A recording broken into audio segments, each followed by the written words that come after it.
Good afternoon, everyone. I think I just wanted to invite you to engage with me on dialogue in scratching a little bit below the surface on a topic that's garnered a lot more attention recently, relatively speaking, and that's technology ethics. It's garnered a lot more attention, although I would argue it's still dealt with at a rather shallow level, so hopefully I can engage you in a more sophisticated discussion of the topic. So in that regard, I kind of wanted to dispense with a couple of surface level items off the bat. First off, I don't think anyone's going to argue that ethics is good. I'm not here to convince you of that. We can get past that one pretty quickly. Second off, this isn't about pointing moral fingers at each other or taking the moral high ground. It's about communicating where your actions, people becoming more aware of where your actions may impact other people in a negative way. Thirdly, the notion of corporate social capitalism is not new. So, there's nothing antithetical in the nature of capitalism that makes it unlivable or unworkable with ethics. So you can make money and be ethical at the same time. And then lastly, I think apropos to the title of this conference and its ethos, I guess I would invite you to suspend disbelief that standing here before you is in fact an attorney and a Fed who's going to have a proposition about ethics. And what is that proposition? The proposition is pretty simple, that we, industry, the research community, the government, and I'll focus a little bit more on industry in this talk because I think there's a little bit more lacking compared to, certainly from a research perspective, but we need to turn to ethics as an enabler, as a fundamental ordering force in our evolving legal, ethical control plane, and I'll explain what that means in a few slides. All right, so it's, 3:30, it's a little bit early for happy hour, but consider this a pre-pub quiz. Group effort here. So what characterizes the anonymous observation, collection, use of sensitive data online without interacting with the data subject? Cyber espionage and surveillance by industry and nation states. Online advertising by data brokers in industry. Is it targeted services and content by industry? Is it network and security research? All of the above. Show of hands, A, B, C, D, E. Okay, pretty obvious. The common thread here is what? We've got opaque acts. We've got foreseeable harmful data collection, use, and/or disclosure. And we've got no real prescriptive or proscriptive procedures or notice to the entities, the people, the human subjects that are impacted by this data. And so why do we care? Well, besides the obvious that, industry or academic researchers don't want to be confused with nation-state nefarious actors, I'd like to point out that our ordering forces, I think of our ordering forces in sort of along two dimensions. One is the law and the other is technology. And when those ordering forces are silent or they're unclear or there's gaps in that regard, risks of harms may be conflated, they may be blown out of proportion, or they may be unintended. And here's what I mean by that. This is an illustration of, hopefully, that will capture this concept of the need for ethics as an ordering force. So this line here represents technology, the rate of growth of change of technology, and this is roughly mirroring, think of Moore's law, right? And technology represents our capabilities, what we're able to do. The bottom line then represents the law. This is the ordering force that really sets our expectations in terms of what's right and wrong. This middle section then is what I'm calling this zone of risk. This is where my right to privacy may conflict with your right to security, or the government's right to protect critical infrastructure, or a corporation's right to innovate, or a corporation's right to protect their networks, right? And so the examples here are pretty legion. This is by no means inclusive. And we can go on and on all day with examples of this. And I'll just take one example with regard to network spoofing, right? So network spoofing techniques can and are used by computer and network security researchers interacting with end users unbeknownst to them, trying to measure censorship by nation states, for instance. Now, that's a good thing, but also it poses some privacy risks, some privacy concerns, and it also poses threats from a security perspective as well.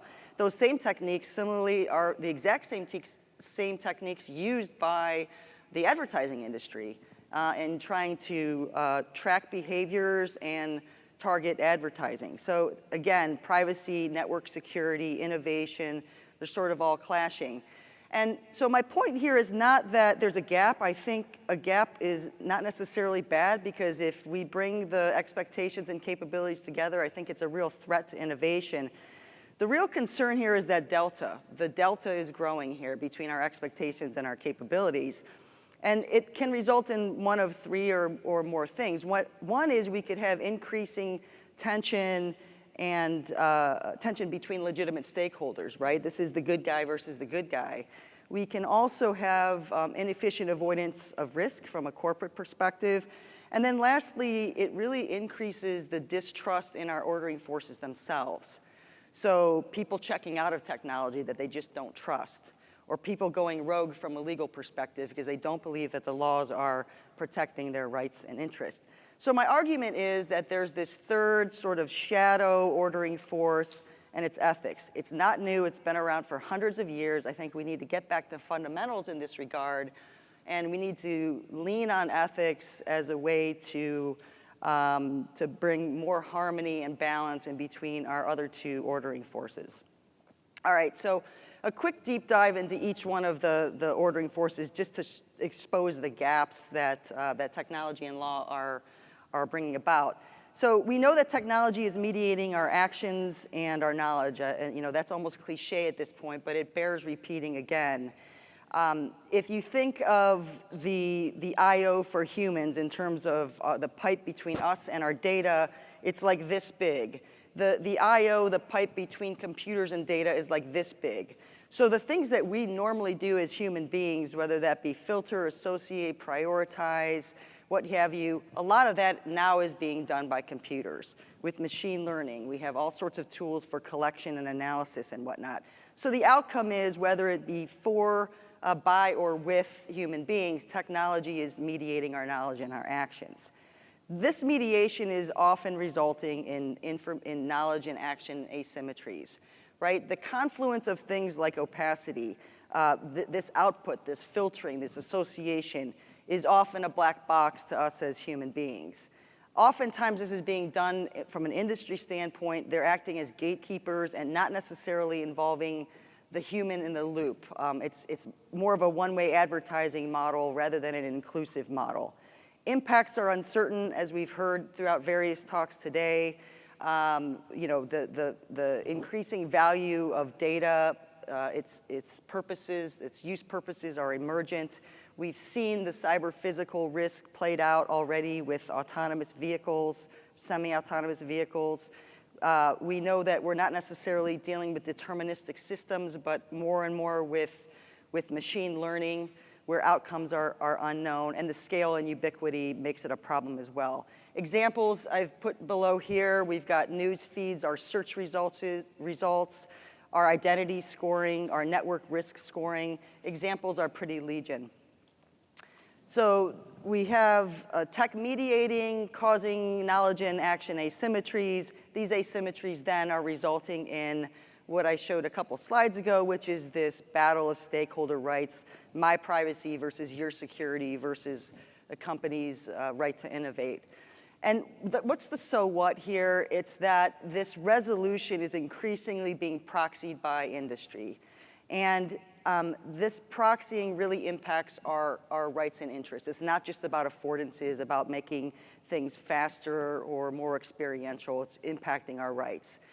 That might be okay, but for the fact that these knowledge and these actions are not necessarily right or wrong, or binary. They're dependent on judgments and values and sensibilities that somebody's got to make, right? And our sense of shared judgments and assumptions are not nearly the same in the online world as they are in the offline world.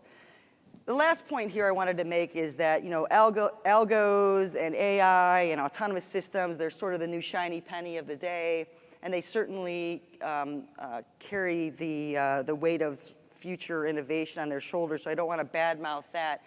But algorithms have been around for hundreds of years if you go by that definition right there. Just because it's a software algorithm doesn't mean that responsibility goes away, right? So algorithms didn't just drop down like the biblical 10 Commandments. They're still designed and developed and deployed and implemented by human beings. All right, from an ethical perspective, what's the problem here? What's driving the need? Where are the gaps? What's driving the need for reliance on ethics in this regard? We have things called privity, right, where certain legal rights are triggered by having an agreement between two parties.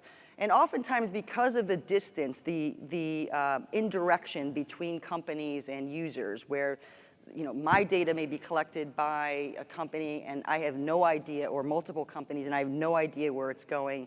There's no handshake between me and that company. We live in a data-geddon world, right? So our information is all over the place. And from a legal perspective, again, we've seen this time and time again, where from a rights perspective, oftentimes courts are finding it hard to prove harm for these types of reasons. Notice and consent, similarly, is another situation where we're seeing fractures in the law. How practical is it to obtain notice and consent from the hundreds to thousands to even millions of persons who are behind the machines in network traces? And it's only going to get worse with the IoT situation. We already know about the cognitive limitations of privacy policies. That's been bashed, and rightfully so. The law is not agnostic to the economics, right? So it doesn't maintain that thou shalt maintain notice and consent at all costs. So there's sensitivities there, and certainly from an industry biz dev perspective, those costs are factored in. Oftentimes we may not know the difference between what's public and what's private. Unencrypted, my traffic over my unencrypted network, is that public or private? Think of all the social networking scenarios as well. There's oftentimes, from a research perspective, the need for deception. We see this in A/B testing online. We see this in research land, where conducting studies on phishing and fraud necessarily demands that deception is used. What is identifiability now? I think it's pretty commonly accepted that just deleting someone's first name and last name doesn't necessarily qualify as something being de-identified. And then finally, this notion of beneficence. How are we measuring harm? How are we measuring benefit? Especially in a world where the bells and whistles rule the day, and harm can be very latent and lie dormant for years, especially if our data is leaked by what we thought was a trustworthy company that we're dealing with, and it could go to the black market and lie there for years, and only to resurrect itself and be liquidated at our cost. So we talked about why, let's talk about what. This is my model for the ethics, for the what. I think of ethics as a three-legged stool, right? We have the principles of ethics, we have the application of those principles, and then we have the implementation of those principles. So I've laid out some examples. They're by no means inclusive, but they're drawn from my world and my experiences. Principles of ethics laid out in things like the Menlo Report, the Belmont Report, and I'll get into those real briefly in some following slides. We have professional organization codes that we're familiar with, but we're really lacking a shared frame of reference, both within communities as well as across communities. From an application standpoint, again, we've got this companion to the Menlo Report that shows how principles can be applied in the context of cybersecurity research and development. We've got things like ethical impact assessments. Tools for decision making, I'll explain this one briefly coming up, but we're lacking ethics management guidance, again, within and across communities. Finally, from an implementation standpoint, we have things like institutional review boards, ethical review boards. We have program committees that can act as a forcing function. We have things like funding organizations. We have laws like the Common Rule and FIPS, which is more common in industry, the fair information practices that underlie our privacy rules, and even the market acts as an implementation piece as well. But I think of all the three legs of the stool, the one that we're lacking the most is this incentives and enforcement piece. All right, so what's the common grounding? What can we use, for example, for industry to help galvanize principles and applications and implementation? We don't need to reinvent the wheel. One suggestion is that we turn to things like the Belmont Report, the Common Rule. Real quickly, the Belmont Report came about in the early 70s as a result of research atrocities conducted on human subjects in the biomedical and behavioral sciences. That was codified into the Common Rule. The Common Rule basically governs any institution that gets federal funding has to have an institutional review board, and any human subjects research has to get passed by that board, right? The important thing here is that it lays out three principles that you see before you in blue, and the application of those principles. So for instance, how do we apply respect for persons through autonomy and informed consent? How do we apply beneficence through things like minimizing risk to the individual, maximizing benefit to society, and then mitigating realized risks? So my proposition is that we take models such as this, it's not the only one, but it's one that has existed and proven itself across time, and apply it to address the causes of the problem that I raised in the earlier slide, which is, we counter opacity with transparency, we counter unilateral gatekeeping with choice, control, and inclusion. And then we counter the last one, which somehow went invisible. That was impact unknown with values engineering. So again, not to beat a dead horse, we've got some principles that we can model and draw upon. And oh, by the way, industry has similar things as well. It's called the FIPS. These underlie all of our privacy laws and even some of our consumer protection laws. And you can see if you did just a simple mapping, a lot of these principles run across domains.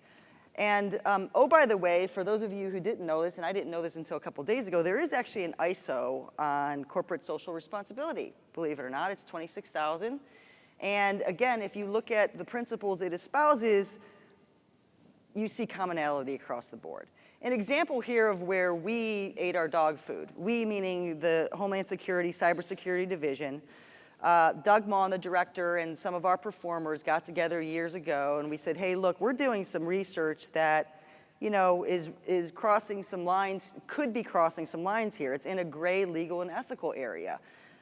So what we did is we looked at the Belmont Report, the Common Rule, and we created our own version for cybersecurity research and development, and we called it the Menlo Report. And it's basically a principles and context approach to ethics, and we've been socializing this for a number of years now.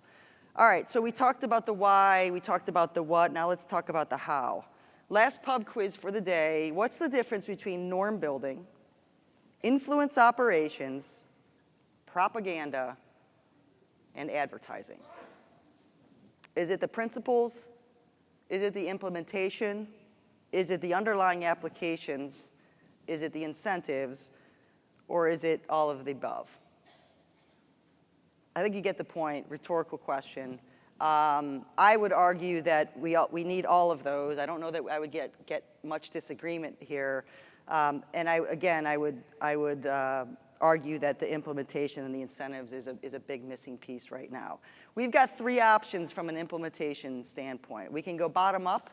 This is the approach we took with the Menlo Report and the activities that we have funded in our convening and our enabling powers at DHS, and develop ethically defensible research and commerce. We can do this through tools. I'll give you an example in a few slides over. We can do this through education and awareness. I mean, I think that's never a bad thing. Again, taking a self-governance approach to ethics. From an industry standpoint, we've seen this occur in the advertising world. What's to say that it can't and shouldn't occur from an ethical perspective? And oh, by the way, it might actually become a market differentiator if you do it right.